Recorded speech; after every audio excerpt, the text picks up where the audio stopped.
Interest rates are likely to go down next month, but much could yet be decided by how fast the issues around tariffs are resolved.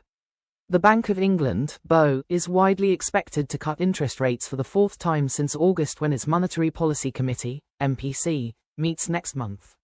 A 25-point cut to the base rate would leave it at 4.25%, the lowest level since early May 2023. While some analysts suggest a double cut 50 basis points to 4% could be on the cards as recently as a month ago, that appears improbable this time around in light of the BoE's gradual and careful approach to controlling inflation. The MPC may even see 1 or 2 votes in May for a double cut, but the Independent understands that back-to-back rate cuts are a more likely scenario as it stands. Here's what can impact interest rate decisions and what else could change for the year ahead. Before going forward to discuss issues which can impact interest rate decisions and what else could change for the year ahead, please subscribe my channel for updated financial matters and news. The bank rate plays a key role in how the Bank of England manages inflation.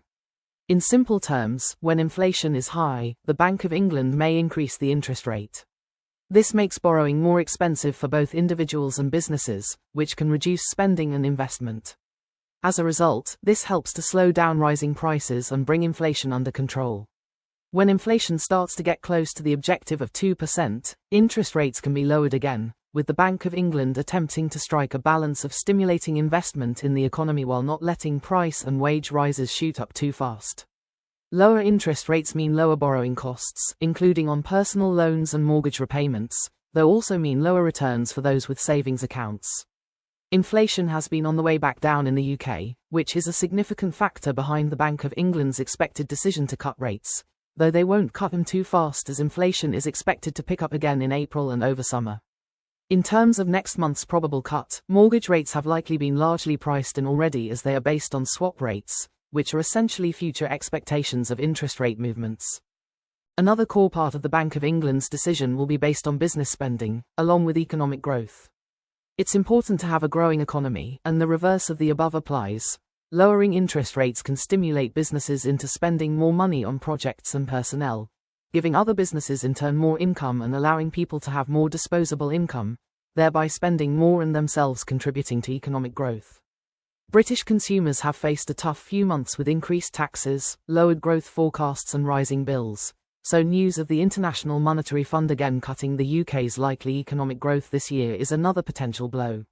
While wider global trade and economic conditions will form part of the Bank of England's considerations when it comes to cutting interest rates, the likelihood is that the news will not have any dramatic immediate consequence to their short-term plans.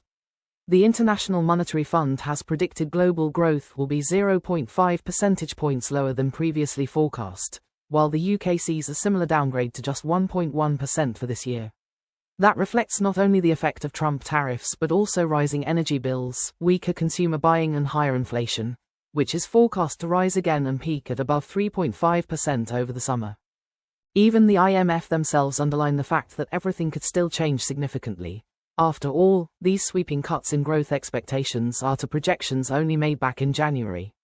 IMF chief economist Pierre-Olivier Gourinch has noted that many possible paths exist, reflecting the unpredictability surrounding future trade policy and the varied impact of tariffs across different countries. In interest rate terms, watching UK inflation will be a good indicator of what the BoE will do next, but former Deputy Governor and Chief Economist of the Office for Budget Responsibility Charlie Bean has already called for greater action to be taken through bigger rates cuts. 2 further interest rate cuts are still predicted by many analysts after May. Lower rates could also make it easier for first-time buyers to get on the property ladder, would lower government borrowing costs and ease pressures on UK businesses after hiked labour costs this year, but the Bank of England's primary focus appears to be on not letting inflation run riot again as it did in such costly fashion 2 years ago.